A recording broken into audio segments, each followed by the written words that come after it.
دوستو، جب سے اس دنیا میں بنی نوع انسان نے قدم رکھا ہے تب سے لے کر آج تک انسان کسی نہ کسی خدا یا اندیکھی طاقت کو مانتا آیا ہے۔ ایک انسان جب پیدا ہوتا ہے تو وہ گناہوں سے پاک اور صاف ہوتا ہے اور اس کا ہمیشہ سے ایک اللہ تعالیٰ پر کامل ایمان ہوتا ہے۔ کیلیفورنیا یونیورسٹی میں سن 1997 میں وہاں کے نیورولوجسٹ نے چند اشخاص کے دماغ پر ایک مشاہدہ کیا۔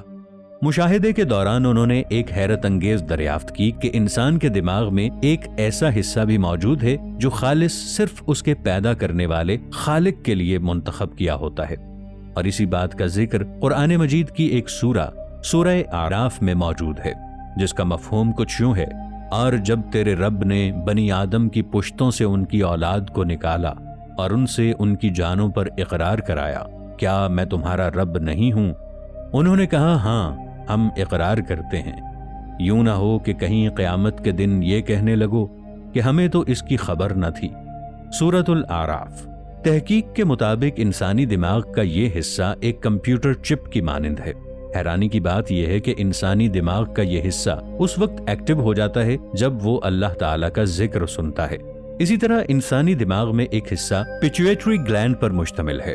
تحقیق کے مطابق انسانی ذہن میں اگر پیچویٹری گلینڈ متاثر ہو تو انسان مختلف ذہنی کیفیات کا شکار ہوتا ہے، جس میں دکھ، تکلیف، ذہنی انتشار، چڑچڑاپن، بے صبری جیسے عناصر آتے ہیں، اور جدید میڈیکل سائنس آج تک ان کی کوئی دوا بھی تجویز نہیں کر سکی۔ دوستو، ساری دنیا کے ذہین سائنسدان ایک جگہ پر جمع ہوئے اور اس چیز پر غور و فکر کرنے لگے کہ انسانی دماغ سے دکھ اور پریشانی والے واقعات نکال کر اس کو کس طرح پرسکون کیا جائے۔ اس مقصد کے لیے انہوں نے 20 سال اور بے شمار پیسہ اس تحقیق پر لگا دیا، اور تحقیق کے بعد وہ اس نتیجے پر پہنچے کہ انسانی دماغ کے اسی حصے کو ایک خاص قسم کی روشنی سے گزارا جائے تو انسانی دماغ کا یہ حصہ اپنی پہلے والی حالت میں آ سکتا ہے۔ دوستو، انسانی کیفیات کا تعلق براہ راست دماغ سے ہوتا ہے۔ اپنی 20 سالہ ریسرچ کے دوران ہی سائنسدانوں کو یہ ادراک ہوا کہ کچھ الفاظ اور ان میں موجود حروف ایسے ہیں جو اپنی طاقت اور انرجی میں کسی کے ثانی نہیں ہیں۔ اسی بنا پر ان حروف کو علیحدہ کر لیا گیا، 2 حصوں میں انہیں تقسیم کر لیا گیا اور ان کو ایک گروپ میں ایڈ کر لیا گیا۔ جو الفاظ پرتاثیر اور دل و دماغ کو سکون پہنچانے والے تھے، اور اس کے بعد انہوں نے کچھ ایسے لوگوں کو مشاہدے کے طور پر جمع کیا جو ذہنی طور پر اذیت کا شکار تھے۔ ریسرچرز نے ان لوگوں کو بھی 2 گروپوں میں تقسیم کر دیا۔ ایک گروپ کو وہ الفاظ سنائے گئے جو سائنسدانوں نے اپنی 20 سالہ ریسرچ کے نچوڑ سے دریافت کیے تھے، اور دوسرے گروپ کو ایسے الفاظ سنائے جو نفرت انگیز تھے۔ جن لوگوں نے ریسرچرز کے دریافت کردہ پرسکون الفاظ سنے، ان لوگوں کے ذہنوں میں نمایاں طور پر خوشگوار تبدیلی محسوس کی گئی، جبکہ دوسرے مریضوں کی طبیعت میں افاقہ نہ ہوا۔ ایک مسلمان ماہر ماورائے نفسیات کے ڈاکٹر نے جب ان الفاظ کو سنا اور وہ حیران رہ گیا۔ اس مسلمان ڈاکٹر نے جب ان الفاظ کو ترتیب دیا تو وہ الفاظ درود شریف کے الفاظ بنے۔ دوستو، اگر ہم درود شریف کے ان الفاظ پر غور کریں تو بہت سے راز ابھر کر سامنے آتے ہیں۔ اگر ایک تسبیح صبح اور ایک تسبیح شام کو درود شریف کی پڑھ لی جائے تو وہ انسان دین اور دنیا کی نعمتیں حاصل کر لے گا۔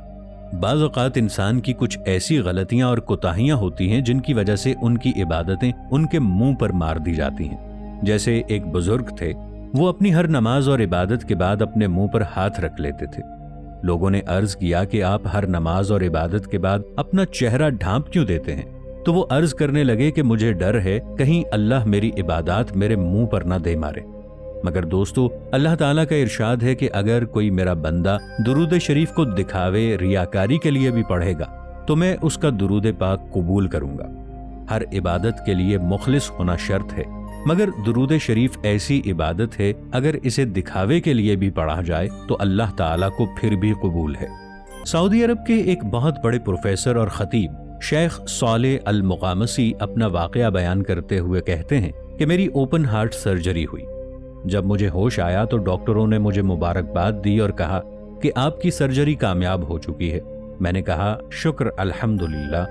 پر کچھ ہی دیر بعد ایک ڈاکٹر آیا اور اس کے چہرے کا رنگ ایک دم مڑ گیا۔ وہ جلدی سے گیا اور ایک دوسرے ڈاکٹر کو بلا لایا۔ دیکھتے ہی دیکھتے میرے کمرے میں تقریباً 14 ڈاکٹر جمع ہو گئے اور سب کے چہرے کی رنگت اڑی ہوئی تھی۔ وہ مزید کہنے لگے کہ میں نے ڈاکٹر سے کہا کہ مجھے بھی کچھ بتائیں کہ آخر معاملہ ہے کیا۔ تو ڈاکٹر کہنے لگے کہ سرجری کامیاب ہو چکی تھی، مگر آپریشن کے بعد تھوڑا سا خون آپ کے دل کے اوپر جم چکا ہے اور ہمیں خطرہ لاحق ہو چکا ہے کہ خدا نخواستہ آپ کی سرجری دوبارہ کرنی پڑے گی۔ تو شیخ صاحب کہنے لگے کہ یہ بات سن کر ایک دم میرے جسم نے جھرجھری سی لی، کیونکہ جسمانی اعتبار سے کافی دبلے پتلے سے تھے اور ان کے جسم کی پہلے ہی چیر پھاڑ کی جا چکی تھی۔ وہ کہتے ہیں کہ پہلے میں بچ گیا تھا اور یقیناً اب نہیں بچ پاؤں گا۔ تمام ڈاکٹرز دوبارہ آپریشن کی تیاری کرنے لگے اور میں ٹیک لگا کے پیچھے کی طرف لیٹ گیا اور اپنی موت کی تیاری کرنے لگا۔ اتنے میں ایک نرس میرے پاس آئی اور میرے کان میں مختصر سا درود پاک پڑھا اور کہنے لگی کہ آپ نے آپریشن بھی کروا لیا، مہنگی مہنگی ادویات بھی کھا رہے ہیں۔ ایک مرتبہ پیارے نبی حضرت محمد مصطفیٰ صلی اللہ علیہ وآلہ وسلم پر درود پاک یہ ورد کر کے بھی دیکھ لیں۔ تو شیخ صاحب کہنے لگے کہ مجھے فوراً حضرت محمد صلی اللہ علیہ وآلہ وسلم کی ایک حدیث شریف یاد آ گئی۔ حضور اکرم صلی اللہ علیہ وآلہ وسلم کے ایک صحابی نے حضرت محمد صلی اللہ علیہ وآلہ وسلم سے عرض کیا کہ اللہ تعالیٰ کے پیارے رسول صلی اللہ علیہ وآلہ وسلم، میں جب دعا مانگنے کے لیے بیٹھتا ہوں تو دعا کے شروع میں، دعا کے درمیان میں اور اختتام پر کتنا درود شریف پڑھا کروں؟ آپ صلی اللہ علیہ وآلہ وسلم فرمانے لگے کہ تم سے جس قدر ہو سکے پڑھ لو۔ تو وہ صحابی فرمانے لگے کہ اے اللہ کے نبی، چوتھا حصہ کافی ہوگا؟ آپ صلی اللہ علیہ وآلہ وسلم نے فرمایا، اگر تم چوتھے حصے سے تھوڑی مقدار بڑھا دو تو تمہارے لیے بہتر ہے۔ تب وہ صحابی عرض کرنے لگے، اے اللہ کے نبی صلی اللہ علیہ وآلہ وسلم، کیا آدھا کافی رہے گا؟ آپ صلی اللہ علیہ وآلہ وسلم نے پھر فرمایا کہ اور مقدار بڑھا دو، اللہ تعالیٰ کی رحمتیں اور زیادہ نازل ہوں گی۔ پھر عرض کرنے لگے کہ اے اللہ کے رسول، 2/3 کافی رہے گا؟ 2/3 درود شریف اور 1 حصہ دعا کا۔ تب آپ صلی اللہ علیہ وآلہ وسلم ارشاد فرمانے لگے کہ اس کی مقدار اور بڑھا دو۔ تب بھی عرض کرنے لگے کہ اللہ کے رسول صلی اللہ علیہ وآلہ وسلم، صرف درود پاک پڑھنا ہی باقی رہ گیا ہے۔ حضرت محمد صلی اللہ علیہ وآلہ وسلم نے فرمایا کہ اگر ایسا ہو جائے تو اللہ کے رسول کی یہ گارنٹی ہے کہ اللہ اس شخص کے سارے گناہ بھی معاف کر دے گا اور اس کے دکھ، درد اور رنج و غم بھی دور فرما دے گا۔ تب ڈاکٹر صالح کہنے لگے کہ میں نے بھی آنکھیں بند کی اور درود پاک کا ورد کرنا شروع کر دیا۔ کہنے لگے میں آنکھیں بند کر کے مسلسل درود پاک کا ورد کرتا جا رہا تھا۔